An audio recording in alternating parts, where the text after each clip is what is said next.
జీవశాస్త్రము చరిత్ర మానవుని ఆలోచన శక్తి, ఊహాశక్తి ప్రారంభమైన నాటి నుండే విజ్ఞాన శాస్త్రం రూపురేఖలు దిద్దుకోవడం ప్రారంభించింది. కొన్ని సంవత్సరాల ముందే అంటే నిప్పుని కనుగొనడం, వీళ్ళని కనుగొనడం విజ్ఞాన శాస్త్రం ఆరంభమైందనుకుంటే, విజ్ఞాన శాస్త్రంలో ప్రత్యేక శాఖగా ఏర్పడిన జీవశాస్త్రం వేరు చేయబడింది అనే ప్రశ్న కూడా తలెత్తుతుంది. మానవుడు పరిసరాల గురించి పరిశోధనలు ప్రారంభించాక అందులో భాగంగా ముందుగా ఫస్ట్ గణిత శాస్త్రం, తర్వాత ఫిజిక్స్, క్రమంగా జీవశాస్త్రం, తర్వాత సాంఘిక శాస్త్రాలు అభివృద్ధి జరిగినట్టు చరిత్ర కథలున్నాయి.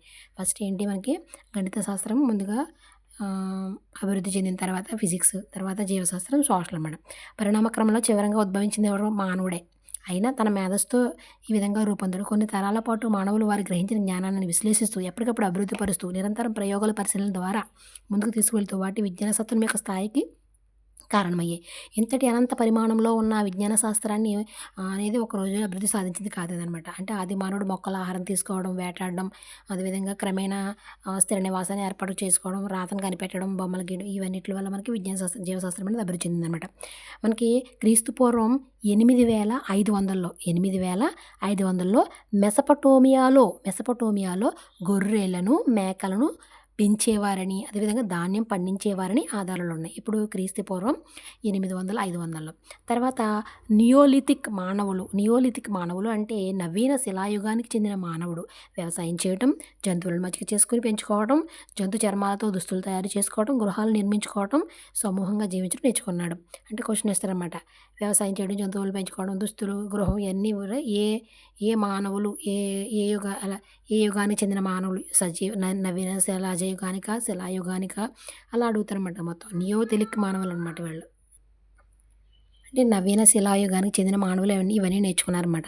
విజ్ఞాన శాస్త్ర అభివృద్ధి క్రీస్తు శకానికి 5 మిలియన్ల సంవత్సరం పూర్వం నుండే జరిగింది. ఇప్పుడు క్రీస్తు పుట్టడానికి 5 మిలియన్స్ ముందే జరిగిందనమాట.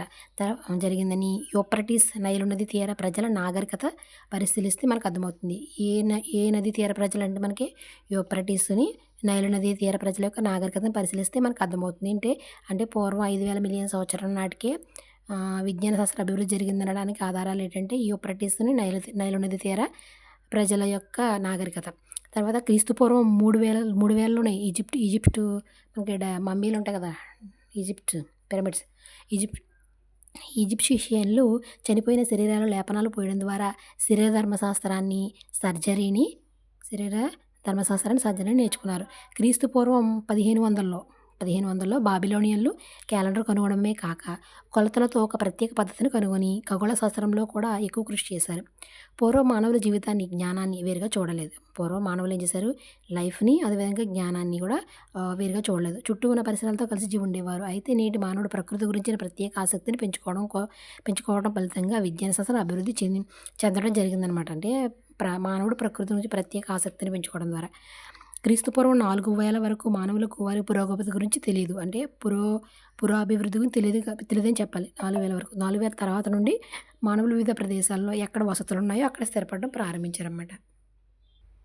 తర్వాత చరిత్ర ప్రకారం మానవ నాగరికత మెసపటోమియా, ఈజిప్ట్ మరికొన్ని ప్రదేశాల్లో ప్రారంభమైందని చెప్పవచ్చు. ఎందుకంటే వారు కళాత్మకంగా ఇల్లు కట్టడం, సూర్యుడు, నక్షత్రాలను పరిశీలించి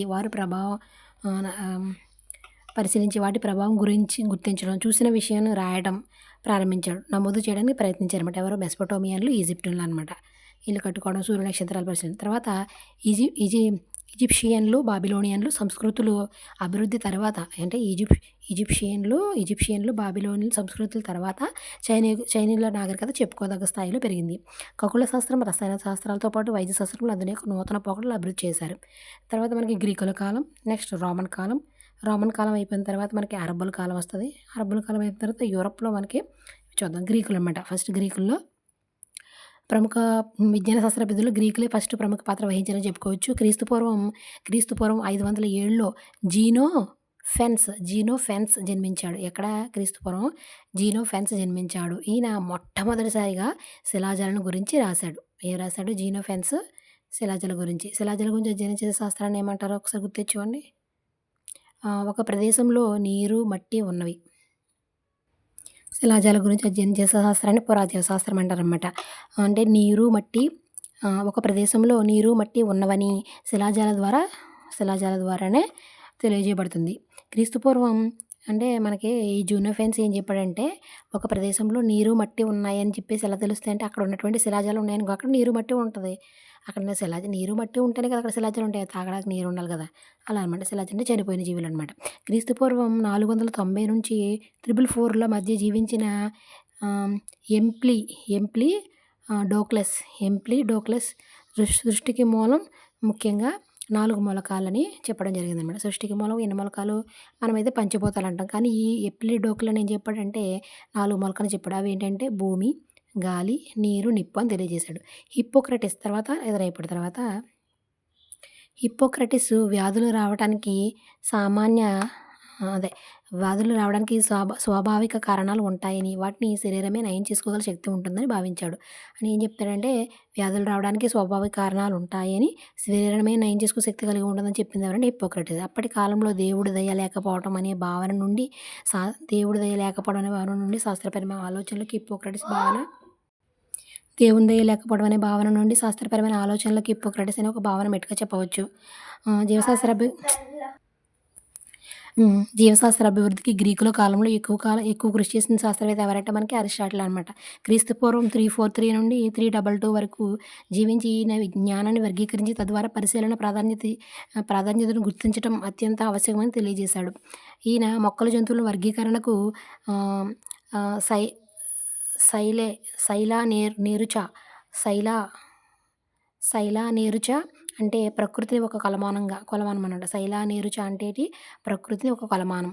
సైలా నేరుచ అని పేరు పెట్టాడు. ఏంటి మొక్కల జంతువుల వర్గీకరణకు సైలా నేరుచ అనే పేరు పెట్టింది ఎవరంటే మనకి అరిస్టాటిల్. గ్రీకుల కాలంలో ఎక్కువ కృషి చేసిన శాస్త్రవేత్త ఎవరన్నా అరిస్టాటిలే వస్తాడనమాట. జీవులన్నీ సరళ సరళ జీవ సరళ జీవుల నుండి అభివృద్ధి క్రమంగా సంక్లిష్ట జీవులుగా ఏర్పడ్డాయని తెలిపాడు. అండ్ ఈ జీవులన్నీ సరళ జీవుల నుండి అభివృద్ధి జరిగి క్రమంగా సంక్లిష్ట జీవులుగా ఏర్పడని తెలిపింది ఎవరంటే మనకి అరిస్టాటిలే. ప్రస్తుతం మనం ఉపయోగిస్తున్న జీనస్, స్పీసీస్ అంటే జాతి, ప్రజాతి అనే పదాలను మొట్టమొదటిగా ఉపయోగించిన వ్యక్తి కూడా అరిస్టాటిలే. మనం లిన్నేస్ అనుకుంటాం. ఎందుకంటే వర్గీకరణ శాస్త్రవేత్త ఆయనే కాబట్టి అతనే పెట్టాడేమో అనుకుంటాం. కానీ అతను కాదు, అరిస్టాటిలే అనమాట. ఈయన పరిశోధనలు వెల్లడించిన అంశం ఏంటంటే శరీరంలోని వివిధ భాగాల నుండి పాన్ జీన్స్ అనే కణాలు ప్రత్యుత్పత్తి భాగాలకు చేరి అక్కడ నుండి తరువాత అవి జీవుల యొక్క ముఖ్య లక్షణాలు కారణమవుతాయని ఈ ఆలోచన డార్విన్ పాన్ జెన్సిస్ సిద్ధాంతంగా రూపొందించాడు. ఏం చెప్పాడు అరిస్టాటిల్? శరీరంలో వివిధ భాగాల నుండి పాంజెన్స్ అనే కణాలు ప్రత్యుత్పత్తులు చేరి అక్కడ నుండి జీవుల యొక్క ముఖ్య లక్షణంగా కారణమవుతాయని చెప్పడం. పాంజెన్స్ అనేవి మన లక్షణానికి కారణమవుతాయని చెప్పడం జరిగింది ఎవరో అరిస్టాటిల్. తర్వాత ఈ ఆలోచనని డార్విన్ ఏం చేశాడు? ఈ పాన్ జెన్సిస్గా మార్చి సిద్ధాంతంగా రూపొందించాడు. నెక్స్ట్ గ్రీకుల కాలం అయిపోయింది. ఇప్పుడు రోమన్ కాలం చూద్దాం. రోమన్లో ఎక్కువ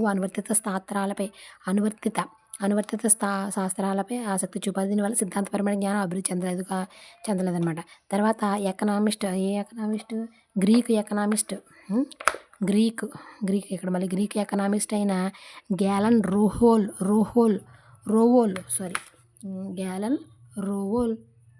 1131 నుంచి 2016 జీవించాడు. అంతర్నిర్మాణ శాస్త్రంలో కృషి చేసిన వ్యక్తిగా పరిగణింపబడ్డాడు. తర్వాత 1000 సంవత్సరాల వరకు అతని పరిశోధనలే ఆమోదింపబడ్డాయి.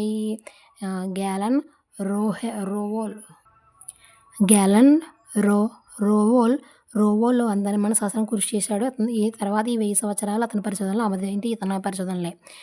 హిప్పోక్రటిస్ ఏ విధంగా అయితే 4 మూలకాల శరీరం నిర్మితమై ఉంటుందని చెప్పాడో, ఈ గ్యాలన్ రోవోల్ కూడా దాన్ని సమర్థిస్తూ వ్యాధులు వచ్చినప్పుడు మూలకాలతో నయం చేయవచ్చు చెప్పడం జరిగింది. ఇది మధ్యయుగంలో అభివృద్ధి చెందిన వైద్య శాస్త్రానికి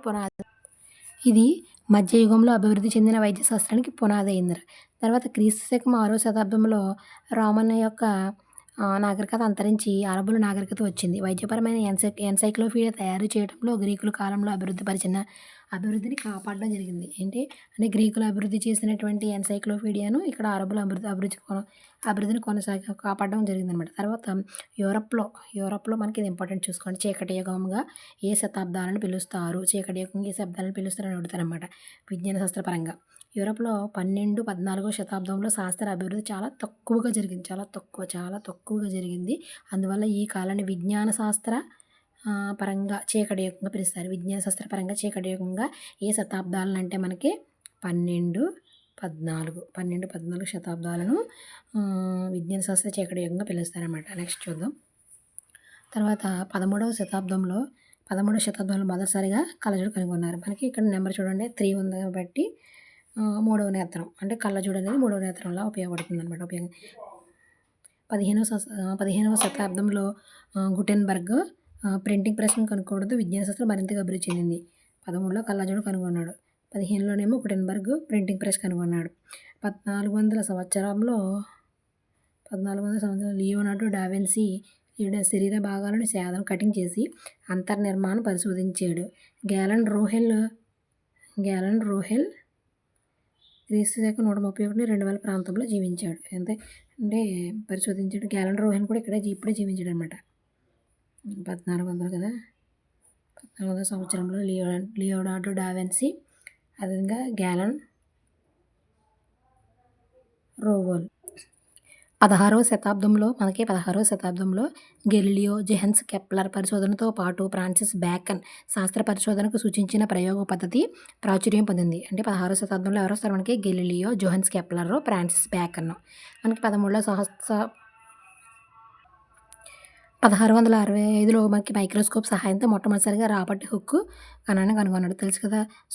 శుక్రకణాల సూక్ష్మదర్శిని సహాయంతో మొదటగా చూసింది లివెన్ హుక్. తర్వాత ఇది కొత్త పేరు చూడండి, రెగ్నియర్ డీగ్రాఫ్ పరిశోధనలకు తోడై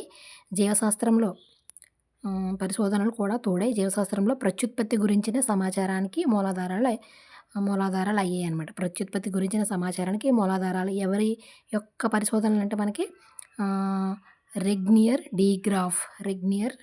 ఈ కొత్తగా ఉంది పేరు చూడండి. రెగ్నియర్ డీగ్రాఫ్ ప్రత్యుత్పత్తి గురించి సమాచారానికి మూలాధారాలు ఇచ్చినటువంటి సమాధానం మూలాధారమైందన్నమాట. తర్వాత మనకి 1778 కాలంలో పేరొందిన జీవశాస్త్రవేత్త కెరోలస్ వాన్ లిన్నెయస్ బఠానీ మొక్కలకు పరిశోధన చేశాడు. వర్గీకరణ, పిత్త, ద్వినామీకరణ సిద్ధాంతాన్ని కెరోలస్ వాన్ లిన్నెయస్ ప్రతిపాదించాడు. వర్గీకరణ, పిత్త, ద్వినామీకరణ సిద్ధాంతాన్ని ప్రతిపాదించాడు. నేటికి ఆధారపు దీని ప్రకారం శాస్త్రీయంగా ఉండి అందులో 2 పదాలు ఉన్నది. మొదటి ప్రజాతి, 2 జాతి నామం ఉన్న తీర్పాడు. స్పీసీస్ ప్లాంటరం అనే గ్రంథంలో వివరించాడు. తర్వాత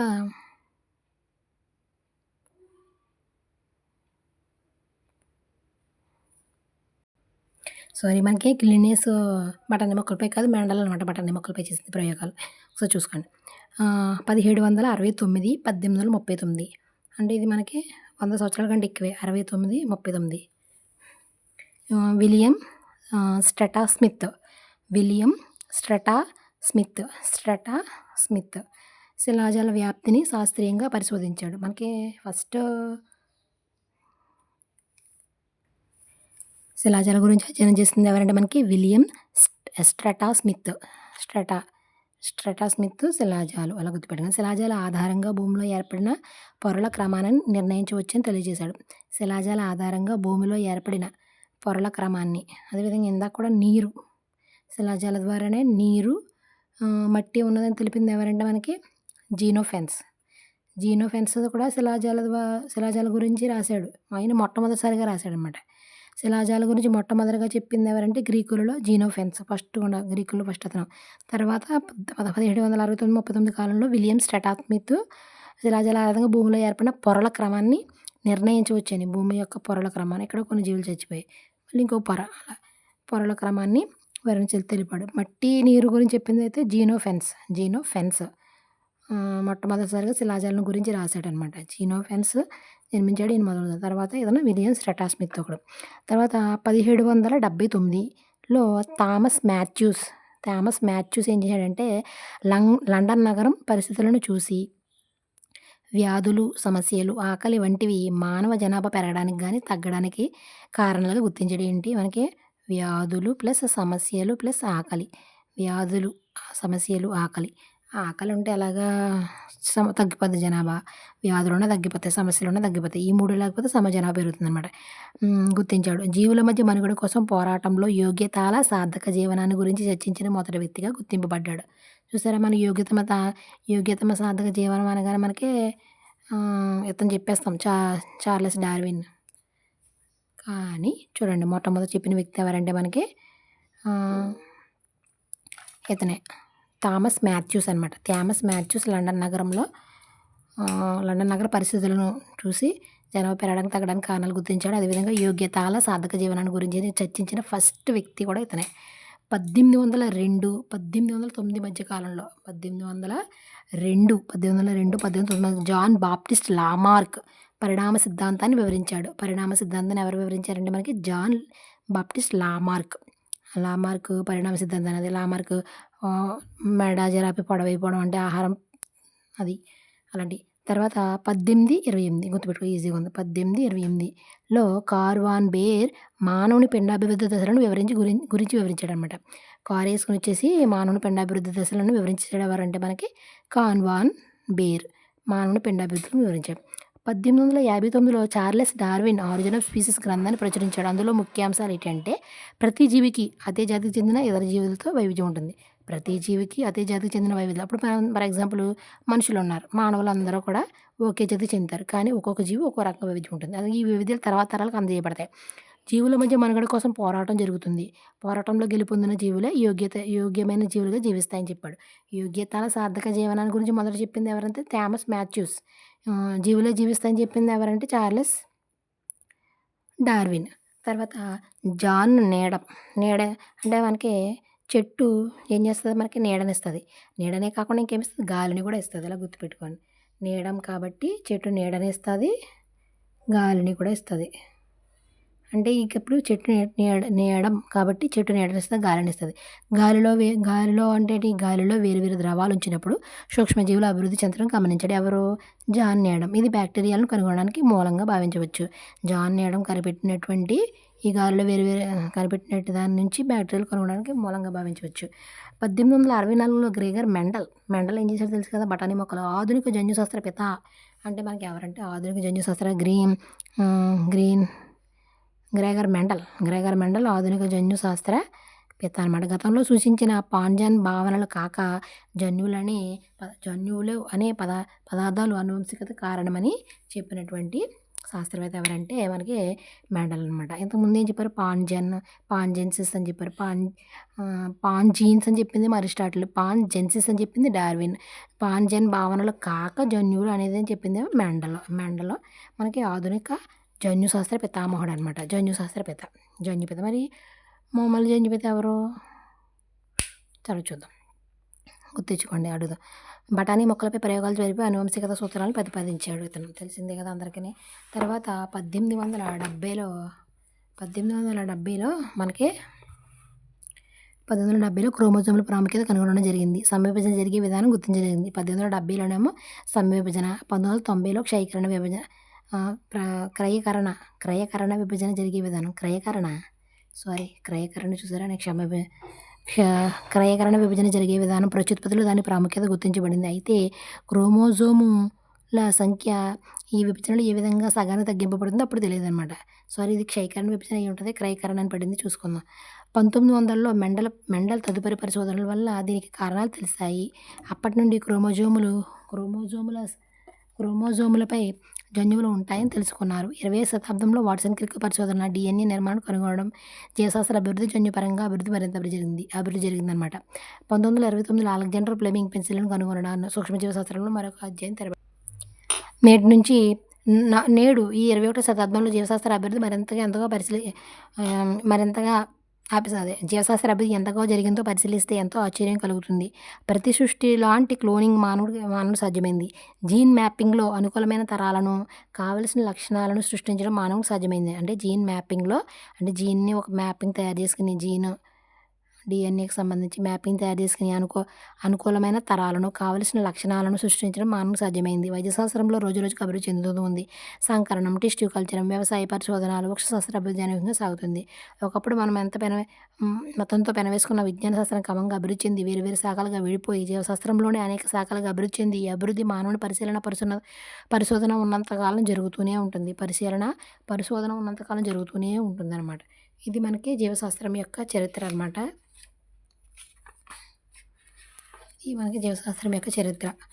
చాలామంది సైంటిస్టులు అయితే ఉన్నారు. మనకి ఫస్ట్‌గా మనకి మెసపటోమియాలో గొర్రెల పెంపకం, నియోథియోలియన్ మానవుడు, ఈజిప్షియన్లు చనిపోయినటువంటి లేపనాలు, బాబిలోనియన్ క్యాలెండరు, తర్వాత 4000 వరకు మనకి ఎటువంటి పురోభివృద్ధి జరగలేదు. తర్వాత మనకి 4000 తర్వాత క్రీస్తుపూర్వం 4000 తర్వాత వసతులు ఏర్పరచుకుని అభివృద్ధి అనేది జరగడం జరిగింది. తర్వాత మెసపటోమియా, ఈజిప్టులు ఇల్లు కట్టుకోవడం ప్రారంభించాడు. ఈ చైనా సంస్కృతిలో వచ్చేసి మనకి ఈజిప్టులు, బాబిలోనియన్ సంస్కృతుల తర్వాత చైనీయుల సంస్కృతి చెప్పుకోదగ్గది. తర్వాత గ్రీకుల కాలంలో జీనోఫెన్స్, ఎప్లొడోకెన్స్, హిప్పోక్రటిస్ వచ్చేసి మనకి 4 మూలకాలు.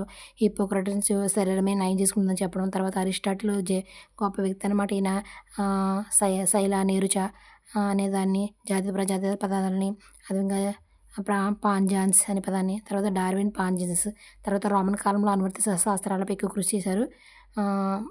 గ్రీకు ఎనాటమిస్ట్ అంటే అంతర్నిర్మాణ శాస్త్రవేత్త అయినటువంటి గ్యాలెన్ రోహెల్ అంతర్నిర్మాణ శాస్త్రం కృషి చేశాడు. ఇతను చేసిన పరిశోధనలలో 1000 సంవత్సరాల వరకు అతని పరిశోధనలు ఉన్నాయి.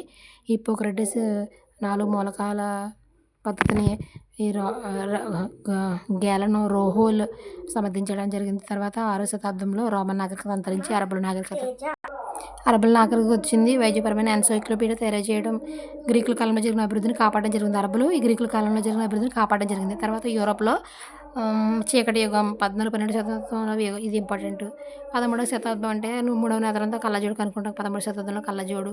15వ శతాబ్దంలో ఇది ప్రింటింగ్, గుటెన్బర్గ్. తర్వాత లియోనార్డో డావిన్సీ అంతర్నిర్మాణంలో పరిశోధనలు చేశాడు. గెలెన్ రోహిన్ కూడా ఏ ప్రాంతం 16వ శతాబ్దంలో గెలీలియో, జోహాన్స్ కెప్లర్, ఫ్రాన్సిస్ బేకన్ వచ్చారు. 65లో రాబర్ట్ కన్నను కనుగొన్నాడు. సూక్ష్మజీవులను లివెన్హుక్ చూశాడు. తర్వాత రిగ్నియర్ డి గ్రాఫ్ వచ్చేసి మనకి ప్రత్యుత్పత్తి గురించిన సమాచారానికి మూలాధారాలు అందించాడు అనమాట ఇతను. తర్వాత లిన్నేస్ తెలుసు కదా, వర్గీకరణ పిత, గ్రామీణ ఆమీకరణ సిద్ధాంతం ప్రవేశపెట్టాడు. స్పీసీస్ ప్రాంతాన్ని గ్రంథం రాశాడు. 68 1769 1839 కాలంలో విలియం స్ట్రాటా స్మిత్ కొత్త పేరు గుర్తుపెట్టుకోండి. శిలాజాల వ్యాప్తిని శాస్త్రీయంగా పరిశోధించాడు. శిలాజాల ఆధారంగా భూమిలో ఏర్పడిన పొరల క్రమాన్ని నిర్ణయించి తెలిపాడు. తర్వాత థామస్ మాథ్యూస్ లండన్ నగరంలో పరిస్థితులు జనాభా పెరగడానికి, తగ్గడానికి, అలాగే యోగ్యతల సాగడానికి గురించి కూడా మొత్తం చెప్పింది. తర్వాత జాన్ బాప్టిస్ట్ లామార్క్ పరిణామ సిద్ధాంతాన్ని, కాన్ వాన్ బేకర్ మానవ పిండాభివృద్ధి దశలను, ఆరిజిన్ స్పీసీస్ 1859లో చెప్పాడు. తర్వాత జాన్ నీడమ్ వచ్చేసి, నీడ అంటే ఏంటి? చెట్టు మనకు గాలి ఇస్తుంది. గాలిలో ఉంచినప్పుడు పదార్థాలు సూక్ష్మజీవులుగా మారుతాయి. బ్యాక్టీరియాలు కనుగొనడానికి మూలంగా భావించవచ్చు. ఇది జాన్ నీడమ్ చెప్పింది. తర్వాత మెండల్ వచ్చేసి 1864 పాంజియన్ భావన కాక జన్యువులు అనే పదార్థాన్ని విడిచాడు. ఆధునిక శాస్త్ర పితామహుడు. నెక్స్ట్ వచ్చేసి మనకి 1870లో క్రోమోజోముల ప్రాముఖ్యతను కనుగొనడం జరిగింది. సమవిభజన. 90లో క్షయకరణ విభజన. 1900లో మెండల్ తదుపరి పరిశోధనల వల్ల క్రోమోజోములలో అంటే మెండల్ పరిశోధనల వల్ల క్రోమోజోములలో జన్యువులు ఉండడం తెలిసింది. 20వ శతాబ్దంలో DNA కనుగొనడం. 1928లో అలెగ్జాండర్ ఫ్లెమింగ్ పెన్సిల్ కనుగొనడం. నేటి 27వ శతాబ్దంలో బోడీ జరిగినాయి. జీన్ మ్యాపింగ్ ద్వారా మనకు కావాల్సినటువంటి తరుణాలను అభివృద్ధి చేస్తుంది. ఎలా కావాలో అలా పుట్టించడం. Okay, thank you.